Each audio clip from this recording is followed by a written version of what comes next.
ईद का दिन हो और मीठा ना हो, ये कैसे हो सकता है। इसकी ख़ास बात गाढ़ा खुशबूदार दूध है जो हर चम्मच में लज़्ज़त भर देता है। खजूरों की मिठास और खुशबू इसमें भरपूर जायका ले आएगी और साथ ही है हल्की आंच में भुनी हुई सेवइयाँ जो शीर खुरमे की जान होती हैं। और यहाँ है बादाम, पिस्ते और काजू, जायका और खुशबू में इजाफे के लिए नहायत ज़रूरी। और ये लीजिए, तैयार है ईद का सबसे ख़ास मीठा, मज़ेदार और रिवायती शीर खुरमा। तो आइए मिलकर ईद की मिठास को और भी ख़ास बनाते हैं। लेकिन अगर इससे पहले आपने मेरे चैनल ग्लोरी ऑफ स्पाइसी को सब्सक्राइब नहीं किया तो प्लीज़ इसे सब्सक्राइब कर लें। ये बनाने के लिए सबसे पहले मैंने लिए हैं थोड़े से बादाम। ये तकरीबन 15 से 20 गिरियाँ बादाम की थी और इन्हें मैंने पहले से भिगो कर रख दिया था। तकरीबन 2 घंटे मैंने इन्हें भिगो कर रखा है। अब हम इन्हें छील लेंगे, इनका छिलका बड़ी आसानी से उतर जाएगा। आप चाहें तो बग़ैर भीगे हुए बादाम भी इस्तेमाल कर सकते हैं, लेकिन इससे जायका बहुत प्यारा सा हो जाता है।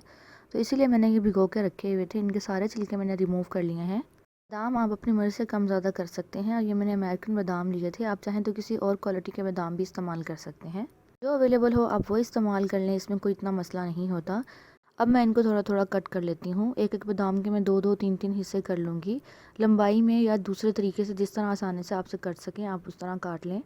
आप बादाम साबुत भी इस्तेमाल कर सकते हैं, लेकिन इस तरह अच्छे नहीं लगेंगे और ना ही इनका वो फ्लेवर आएगा। छोटे छोटे से चंक्स दांतों के नीचे जब खाते हुए आते हैं तो वो उस तरह बहुत अच्छे लगते हैं, इसलिए मैं इनको कट कर लूँगी। और अब मैं इन्हें इसी कटोरी में डालकर साइड में कर लूँगी। अब अगली चीज़ जो मैं ड्राई फ्रूट में लूँगी वो है पिस्ता।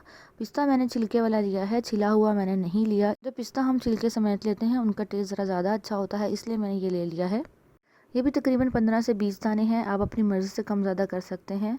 शीर खुरमे में बात तो वही है ना कि जितना गुड़ डालो उतना मीठा, तो इसी तरह जितने हम इसमें ड्राई फ्रूट डालेंगे उतना ही मज़ेदार बनेगा, लेकिन आप अपनी जेब के मुताबिक ले सकते हैं।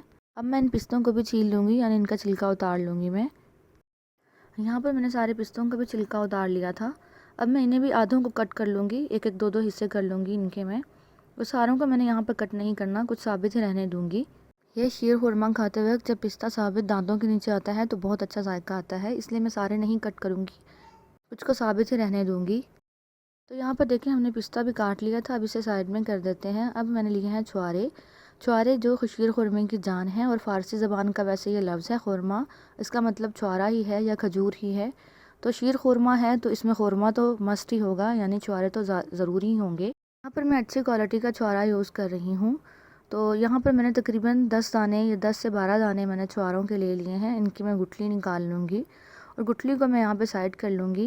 ये थोड़े से हार्ड से हैं, लेकिन बड़े जूसी से हैं, सूखे सूखे से नहीं हैं। छुआरा उमूमन खुश्क ही होता है, लेकिन ये अच्छा सा है। यहाँ पर आपने देख कर लेना है कि इसके अंदर थोड़ी सी जाली लगी होती है, वो जाला सा ना हो छुआरों में, वरना इसका टेस्ट ख़राब हो जाएगा, साथ ही हमारे शीर खुरमे का भी टेस्ट ख़राब करेगा। तो बड़े आपने एहतियात के साथ ये चीज़ यूज़ करनी है। आपको पता है ये वो मीठा है जिसे खाते ही बचपन याद आ जाता है। जब हम ईद के दिन नए कपड़ों में खुश होते थे और माँ किचन में ये बना रही होती थी, वो प्यार, वो खुशबू, वो लम्हे जो अब बस यादों में ही रह गए हैं। ईदें, खुशियाँ और मोहब्बतें सब आर्जी होती हैं, लेकिन यादें हमेशा ज़िंदा रहती हैं। तो बेहतर यह है कि हमें हमेशा अपनी यादों को अच्छा बनाएं, ताकि जब कभी हम वो याद करें तो हमारे दिल पर कोई गिरानी ना हो, कोई तकलीफ़ ना हो, याद करके हमेशा अच्छा ही लगे हमें। तो यहाँ पर मैंने चारों को भी छोटे छोटे चंक्स में कट कर लेना है। आप इनको बड़े साइज़ में भी काट सकते हैं, लेकिन छोटे छोटे चंक्स में कट करने से अच्छा जायका आता है और बहुत खुशनुमा भी दिखता है। तो आपकी अपनी मर्ज़ी है, चाहे आप इनको लंबाई में कट कर लें या छोटे छोटे हिस्सों में कट कर लें। आप बिल्कुल छोटे छोटे टुकड़ों में कर लें, आपकी अपनी मर्ज़ी है, आपकी अपनी चॉइस है, क्योंकि you are your own boss. अपने किचन में तो हर औरत ही मलका होती है। अच्छा, यहाँ पर देखिए हमने जो ड्राई फ्रूट हमने इस्तेमाल करने हैं उन सबको हमने कट कर लिया है। ये मैंने छुआरों को काट लिया था, और बादाम को भी, और पिस्तों को भी, और मैंने किशमिश ले ली है, इसे मैंने पहले से ही धोकर साफ़ कर लिया था। और यहाँ पर मैंने एक चीज़ और ऐड की है, वो है चारे मग्ज़, यही शायद उसको कहते हैं, मुझे और नाम इसका नहीं आता। खरबूजे के बीज भी इसको कहा जाता है। तो ये भी मैंने 2 टेबल स्पून के करीब इस्तेमाल किए हैं। इनको मैंने धो के खुश्क कर लिया था। इनमें थोड़ी मिट्टी होती है, इसलिए साफ़ कर लिया करें। इन्हें एक साइड में करते हैं और दूसरी तरफ हम अब कढ़ाई में दूध उबलने के लिए रखते हैं। यह मैंने 1.5 लीटर के करीब खालिस दूध लिया था। आपको दूध की शक्ल देखकर ही अंदाज़ा हो रहा होगा, ये 1.5 लीटर के करीब है। और मैंने अभी इसको गर्म नहीं किया, ऐसे ही कच्चा ही रख दिया था। सारा हम एक पैन में ऐड कर लेंगे और इसे अब गर्म होने देंगे। धीमी धीमी आंच पर हमने इसे गर्म करना है। हमने इसे इतना पकाना है कि इसका 1/4 दूध खुश्क हो जाए। खुश्क होकर दूध गाढ़ा हो जाएगा और वो बड़ा अच्छा लगेगा। शीर खुरमे के लिए यही बेहतर होता है कि आप फुल फैट इस्तेमाल करें, लेकिन इस वक्त आपके पास जो अवेलेबल हो आप वो इस्तेमाल कर सकते हैं। लेकिन फिर आप चाहें तो इसको क्रीमी टेक्सचर देने के लिए और अच्छा सा दूध बनाने के लिए थोड़ा सा मिल्क पाउडर ऐड कर लें अगर आप चाहें तो। यहाँ पर आप देखेंगे दूध को उबाल आ चुका है, तो इस पॉइंट पर अब हम फ्लेम को लो कर देंगे और हल्की हल्की आग पर हमने इसे पकने देना है। लेकिन एक बार इसमें हम चम्मच फेर लेंगे और साइडों से भी उतार लेंगे। जो बलाई साइडों में चिपकती रहेगी हम साथ साथ उसको हटाते रहेंगे, वरना वो बलाई ज़ाया हो जाएगी और पैन भी गंदा होगा। बहुत सारे घरों में शीर खुरमा आज भी बनता है और बनता रहेगा, क्योंकि ये एक नस्ल दर नस्ल चलने वाली डिश है जो हमेशा से बनती आ रही है और आगे तक भी बनती रहेगी। मगर ये है कि उसमें खाने वाले कम हो गए हैं। अब हम इसमें ऐड करेंगे ज़ाफ़रान। ये मेरे पास थोड़ा सा ज़ाफ़रान रखा हुआ था एक क्यूट से डिब्बी में। हम इसमें थोड़े से धागे ज़ाफ़रान के ऐड कर लेंगे। अगर आपके पास है तो आप डालें, अगर आप नहीं है तो इतनी टेंशन वाली बात नहीं है। इससे कलर बहुत प्यारा आता है, लेकिन हम जो बाकी ड्राई फ्रूट इस्तेमाल करेंगे उससे भी कलर आ जाएगा, तो आपने परेशान नहीं होना। है तो ऐड करें, नहीं है तो आप स्किप कर दें। तो चलें जनाब, दूध को हम यहाँ पर गर्म होने देते हैं। दूसरी तरफ हम एक पैन में लेते हैं थोड़ा सा घी, ये देसी घी है और यहाँ पर मैंने 1 चाय के चम्मच घी इस्तेमाल किया है। इसको हम थोड़ा सा पैन में फैला लेंगे ताकि सारा पैन ऑयली हो जाए। तो अब हम इसमें ऐड कर देंगे ड्राई फ्रूट। ड्राई फ्रूट को हमने हल्का सा रोस्ट कर लेना है। इससे इन ड्राई फ्रूट में बड़ी ताजगी से आ जाती है, बड़ा अच्छा सा फ्लेवर आता है, बहुत अच्छी सी खुशबू आ जाती है। आप चाहें तो बग़ैर रोस्ट किए भी इस्तेमाल कर सकते हैं, लेकिन मैं हमेशा इस तरह करती हूँ, इस तरह ज़रा ज़्यादा अच्छा लगता है। हल्का हल्का सा रोस्ट कर लिया जाए तो ये मैं सारे ड्राई फ्रूट इसमें एक करके ऐड कर लूँगी। पहले मैंने छुहारा ऐड कर लिया जो आपके सामने मैंने कट किया था। इसके साथ बादाम और पिस्ता और मैंने किशमिश भी ऐड कर ली है और साथ ही मैंने खरबूजे के बीज भी ऐड कर लिए हैं। अच्छा, यहाँ पर कुछ लोगों को किशमिश पसंद नहीं होती, वो इसमें इस्तेमाल नहीं करते किसी मीठे में। तो आपको चाहे दिल चाहे तो आप इस्तेमाल करें, वरना आप स्किप भी कर सकते हैं। लेकिन यहाँ पर आप यकीन करें इसका बड़ा ही मज़ेदार टेस्ट आया था, हल्की हल्की सी खटास के साथ। और वैसे भी ये तो मीठी ही हो गई थी जब हमने शीर खुरमे में इसको पकाया था। ये जो हम बादाम और पिस्ते छिलकर शीर खुरमे में डालते हैं, ये सब मुग़लों की रिवायत है।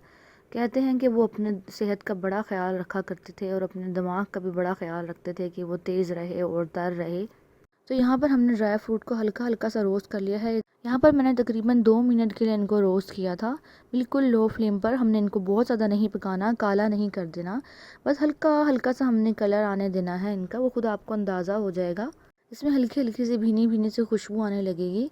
तो ये हमारे इसमें ड्राई फ्रूट रोस्ट हो चुके हैं। तो अब हम इनको दूध में ऐड कर लेंगे। दूसरी तरफ जो दूध पक रहा है साथ ही हम ऐड कर लेंगे, ताकि दूध के साथ ड्राई फ्रूट भी पकते रहें और बड़ा अच्छा सा फ्लेवर इसका दूध में आ जाए। यहाँ पर मैं आपको एक बड़ी ही मज़ेदार और सीक्रेट सी बात बताती हूँ कि आपने करना ये है कि ड्राई फ्रूट आपने दिल खोल के डालने हैं। उससे होगा ये कि जब रिश्तेदार ये शीर खुरमा खाएंगे ना, तो उनको लगेगा कि आप तो बड़े ही अमीर हो गए हैं। और आप तो वैसे भी अमीर हैं, क्योंकि असल अमारत तो होती है वो दिल की अमारत होती है, जो आजकल कहाँ किसी को नसीब होती है। तो आप तो बड़े नसीबों वाले हैं।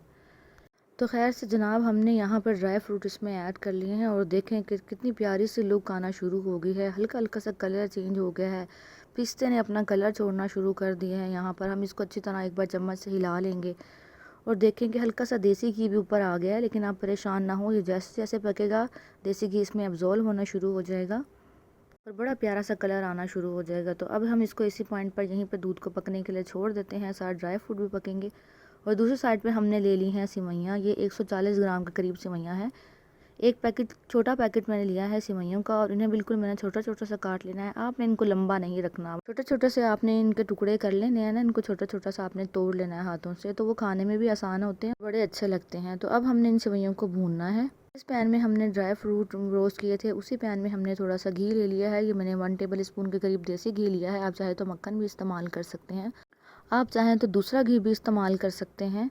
लेकिन यहाँ पर आपने ऑयल इस्तेमाल नहीं करना, ऑयल का जायका बिल्कुल अच्छा नहीं लगेगा। मीठे में तो बिल्कुल ही अच्छा नहीं लगता, हाँ सालन चावल वगैरह में तो फिर भी चल जाता है।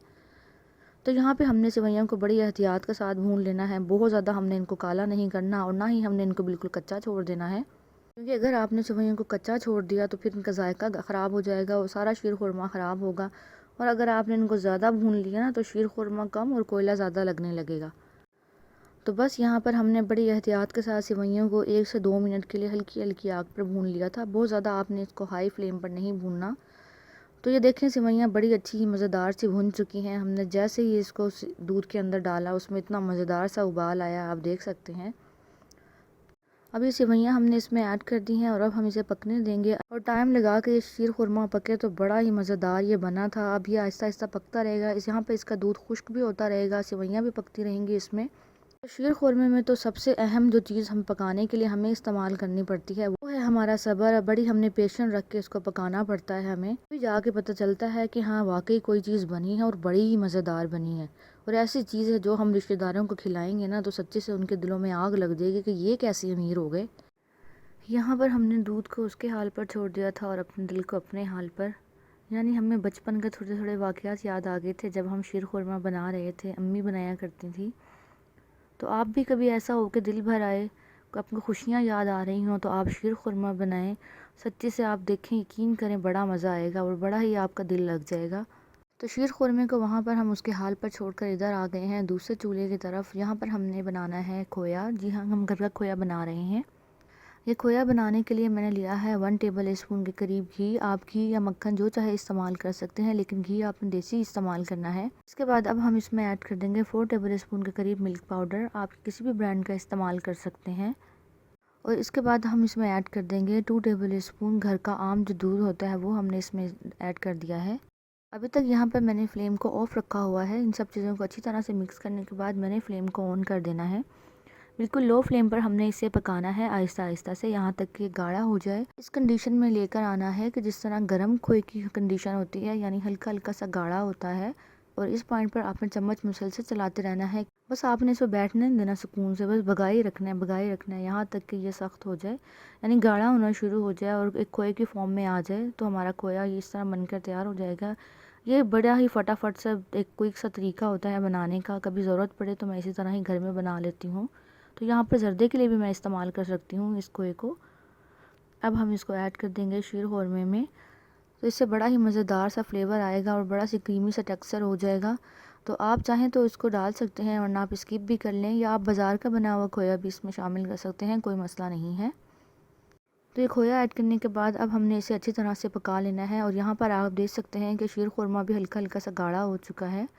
तो बस यहाँ पर आप देख सकते हैं कि शीर खुरमा तकरीबन तैयार हो चुका है। हम इसे थोड़ा सा और पकाएंगे। अब हम इसमें ऐड कर देंगे चीनी। अच्छा, यहाँ पर चीनी आप अपने टेस्ट के मुताबिक ऐड करें।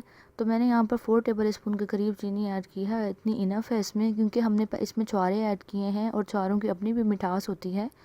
और ये चीज़ें जो होती हैं यानी खीर और शीर खुरमा वगैरह है, ये बहुत ज़्यादा मीठे भी अच्छे नहीं लगते, बहुत ज़्यादा खाए भी नहीं जाते अगर ज़्यादा मीठा हो जाए। तो आप अपने टेस्ट के मुताबिक ऐड कर लीजिएगा। अगर आपको ज़्यादा पसंद है तो आप ज़्यादा मीठा ऐड कर लें, अगर आपको कम है तो आप इससे भी कम इस्तेमाल कर सकते हैं। तो चीनी का पानी खुश करने के बाद आप देख सकते हैं कि शीर खुरमा बिल्कुल बनकर तैयार हो चुका है। आपने इसे बहुत ज़्यादा गाढ़ा नहीं करना, क्योंकि ये शीर खुरमा है, ठंडा होने के बाद भी इसमें थोड़ा सा गाढ़ापन आ जाता है। तो आप इसके यहाँ पे कंसिस्टेंसी देख सकते हैं, आपने भी इतना ही गाढ़ा रखना है क्योंकि ये ठंडा होने के बाद और ज़्यादा हो जाएगा। अब हम आपको इसको डिश आउट करके दिखाते हैं। आखिर में आपको एक बात कहते चलूँ कि ईद का मज़ा सिर्फ मीठे में नहीं बल्कि इस मिठास को अपनों के साथ बांटने में है। आज के दौर में शायद हम बहुत ज़्यादा मसरूफ़ हो गए हैं, शायद वो बचपन की ईदें नहीं रहीं, मगर कुछ चीज़ें अब भी हमारे साथ हैं, जैसे ये शीर खुरमा जो हमें हर साल इन्हीं प्यारे लम्हों की याद दिलाता है। तो चलिए आप भी ये मज़ेदार शीर खुरमा बनाइए और इसे अपनों के साथ बांटकर खुशी को दुगना कीजिए। और हाँ, अगर हमारी ये वीडियो आपको अच्छी लगी हो तो उसे लाइक करें, शेयर करें, सब्सक्राइब करें और मेरी नई आने वाली वीडियो के लिए बेल आइकन को दबाना मत भूलें। शुक्रिया। अल्लाह हाफ़िज़।